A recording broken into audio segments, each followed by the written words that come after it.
Hi to all, నేను సిద్ధేష్. అసలు generic medicines కి బ్రాండెడ్ మెడిసిన్స్ కి ఉన్నటువంటి డిఫరెన్స్ ఏంటి? అసలు బ్రాండెడ్ మెడిసిన్స్ రేట్లు ఎందుకు ఎక్కువ, జెనరిక్ మెడిసిన్స్ రేట్లు ఎందుకు తక్కువ?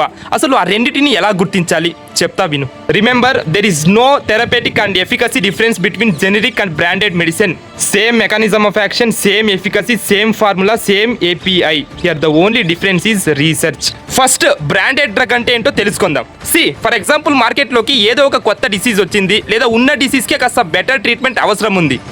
అప్పుడు ఫార్మా కంపెనీస్ ఏం చేస్తాయి? ఒక కొత్త డ్రగ్ ని కనుక్కోవడానికి ప్రయత్నిస్తాయి. ఒక కొత్త డ్రగ్ ని కనుక్కునే క్రమంలో ఫార్మా కంపెనీస్ ఏం చేస్తాయి? రీసెర్చ్ స్టార్ట్ చేస్తాయి. అంటే డ్రగ్ డిస్కవరీ నుంచి డ్రగ్ డెవలప్మెంట్ వరకు, ప్రీ క్లినికల్ ట్రయల్స్ కావచ్చు, క్లినికల్ ట్రయల్స్ కావచ్చు, తర్వాత అన్నీ అయిపోయాక రెగ్యులేటరీ అథారిటీ నుంచి అప్రూవల్ పొందేంత వరకు కష్టపడతాయి. కొన్ని సంవత్సరాల పాటు కొన్ని కోట్ల రూపాయలు ఖర్చు చేసి మరీ కొత్త డ్రగ్ ని కనిపెడతారు.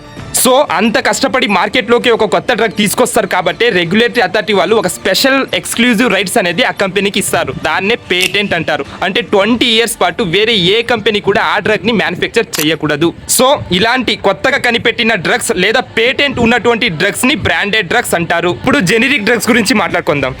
ఏదైతే 20 years తర్వాత బ్రాండెడ్ డ్రగ్స్ కి పేటెంట్ అయిపోతుందో, తర్వాత సేమ్ ఏపీఐని యూస్ చేసుకొని ఏదైతే డ్రగ్స్ ని మ్యానుఫ్యాక్చర్ చేస్తారో వాటినే జెనరిక్ డ్రగ్స్ అంటారు. ఇప్పుడు బ్రాండెడ్ మెడిసిన్స్ కి జెనరిక్ మెడిసిన్స్ కి రేట్లు ఎందుకు డిఫరెన్స్ అని అడగొచ్చు. బ్రాండెడ్ మెడిసిన్స్ ని కనుక్కునేటప్పుడు కొన్ని కోట్ల రూపాయలు ఖర్చు చేసింటారు. రీసెర్చ్ పర్పస్ అని, మార్కెటింగ్ పర్పస్ అని కొన్ని కోట్ల రూపాయలు ఖర్చు చేసింటారు కాబట్టి రేట్లు ఎక్కువగానే ఉంటాయి.